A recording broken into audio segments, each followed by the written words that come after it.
This is going to be a very quick and short video about something that I'd realized while talking to a good friend of mine, and I think it's worth sharing, and possibly it's already influenced by some brilliant people that I have watched on different channels on YouTube already. There are similar ideas out there, so I do not claim that this is all my own creation.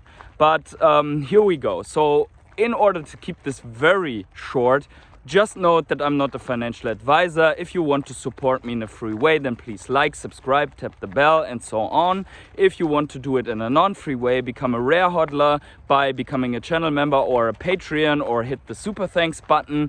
And I thank each and every one of you who did already. So with that out of the way, let's jump right in. So there is this famous saying of Mahatma Gandhi that says, first they ignore you, then they laugh at you, then they fight you, and then you win. And there is some very interesting similarities to the development of the crypto space over the last years and cycles, and also for the NFT space. So as it seems, these very disrupting industries like crypto follow this Mahatma Gandhi cycle in a specific way.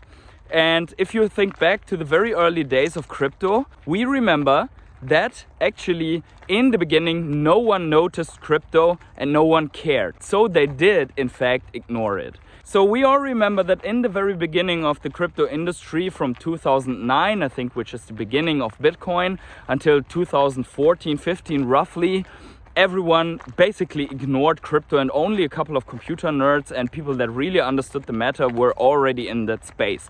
So that is the first Mahatma Gandhi cycle piece. The second one would be then from 2014-15 to 2020, when our last bull run sparked, which was where many people ridiculized crypto and didn't take it as seriously. And the phenomenon of ignoring something, ridiculizing it, or playing down the importance of something like this technology is nothing new. Here's an article from December 2000.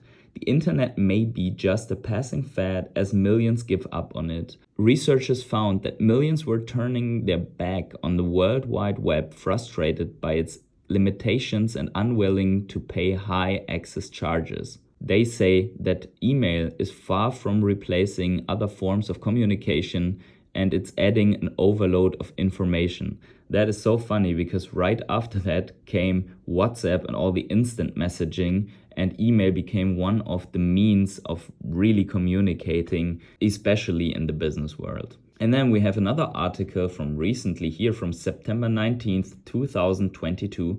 Bitcoin looks like a faded fad as Fed goes all in on rate hikes. What is Bitcoin for exactly? While that has been a tricky question to answer in the years past, it's safe to say that right now it's definitely not for preservation of wealth. The shiny new thing is down 60% year to date against the grimy old thing, aka the US dollar.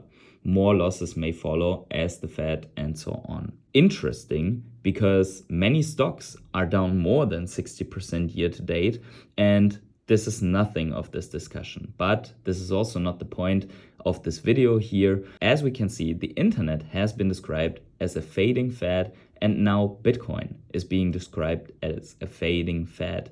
And well, the NFTs are not on this radar yet. And then what we witnessed in 2020 until now, and potentially during the next years could spread out for several more years, is they fight you. And we see that with the SEC, with Gary Gensler that is coming after the altcoins, that is coming, all these industries that are coming after Bitcoin, all these rug pulls and everything else is just a big fight of the traditional industry, especially the financial sector, against DeFi, against crypto as a whole. And that is a very interesting distinction, because you cannot apply this to each and every innovation. There are some types of innovation that the mainstream, the established industry, embraces and just adopts and implements because it doesn't pose a threat to their existing system. But crypto does, and so does NFTs. And I think with the NFTs, we are in the cycle of still being laughed at. So the cycle where it was ignored by everyone was basically between 2017 and the immersion and explosion of the CryptoPunks and the immersion of the Bored Apes. And I think that was when it came to mainstream awareness, but people were laughing about it and are still laughing about it. So if you remember, it's like, ha ha ha, it's only a monkey JPEG.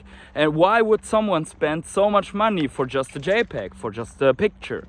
And now they are laughing at digital AR comics and 3D collectibles because they cannot see what's behind it. But there are now companies and industries that are trying it out. There are bigger brands that try to market their IPs in this way. So we're not in the ignore phase anymore because these companies are not ignoring it. And the traditional industry is looking at it and ridiculizing at the moment the concept of 100% proven authentication of certain objects. These could be real estate contracts, these could be whatever proof of ownership that is needed.